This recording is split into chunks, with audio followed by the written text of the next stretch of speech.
په هغه روغتون کې چې د سرطان دپاره یې جوړوي په تعداد کې ما ښخ کوي، خو روغتون جوړ کوي. خیر د چې زما د بچي علاج پکې وسي. افغانانو باندې دغه مرګ نه ده پیرزو. ما شاپور زدران نه ده لیدلی، هلته په تابوت کې ورستې غوښې پرتې وې، نور هېڅ شی نه و.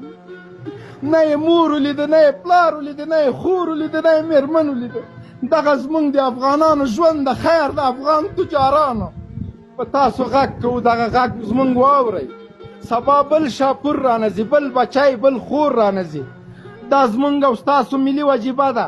زما په سر او په مال مو کېږي.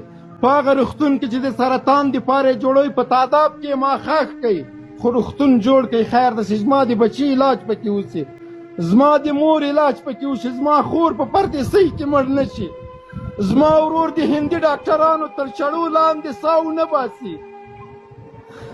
زما ډاکټر چې په ما کلمه وایي، زما روح د دغه ډاکټر د چړې لاندې ووځي.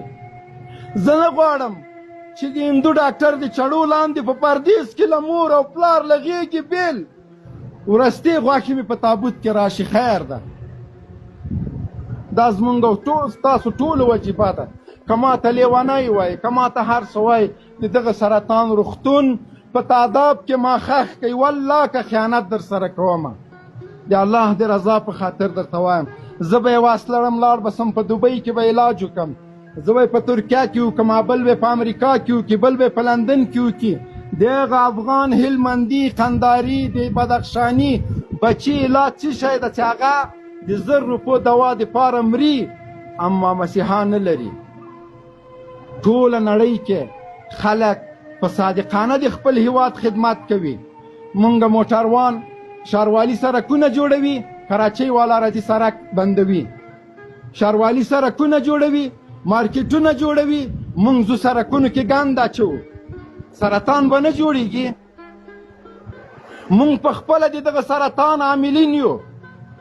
ښاروالي لښتې جوړوي، مونږ پکې پلاستیکونه اچو ډکوو یې. حکومت ماته پلونه جوړوي، مونږ د پلونو لاندې پوډریان ناست دي پوډر وهو. حکومت امنیت جوړوي، تجار تجارت کوي، مونږ اختطافو، بچي وژنو. مونږ خپله مقصر یو. راځئ د خدای په خاطر دا وطن جوړ کړئ. څو سپي لنډغر لګیا دي، هغه مونږ ته هېڅ مو نه دي ورته ویلي. ناموسي کنځلې راته کوي، وایي کولابیان ښه خلک دي. د افغانستان کولابیانو دې حد ته راوسته، دا د لنډغرو راوسته، دا دغه اشغالګرو دې حد ته راوسته چې په 10 تریلیونه ډالر کې مونږ روغتون نه لرو. مونږ په کابل کې سرکونه نه درلودل، نن په ټاکه ټوکه باندې ملا ورور ده او پلان ده او بستان ده شاروال ده راجګېږي د کابل بند سرکونه او لښتې جوړوي او مونږ ریړۍ پکې درو، مونږ بیرته پلاستیکونه پکې اچو. مونږ خپل روغتون، مونږ خپل د دوایانو کیفیت، مونږ خپل ډاکټران قصابان جوړ شوي دي. راځه ډاکټر وروره، راځه انجینر وروره، راځه ملا صاحب وروره، راځه کرکټي وروره، ورزشکار وروره چې کې ډالر ما اچوئ ماړه شوي به یاستئ. راځئ نور د ملت ته کار وکئ، د ملت له خدمت نه خوند واخلئ.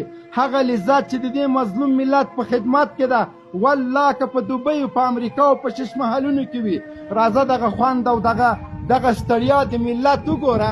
په دغه د ملت په خدمت کې ځان ستړی که، دا خوند وګوره. که ته بیا په کور کې، ته په بنګله کې، ته په چوکۍ کې کېناستې، ګیره را باندې کال که. د دې مظلوم په خدمت کې الله پاک دومره خوند اچولی ده.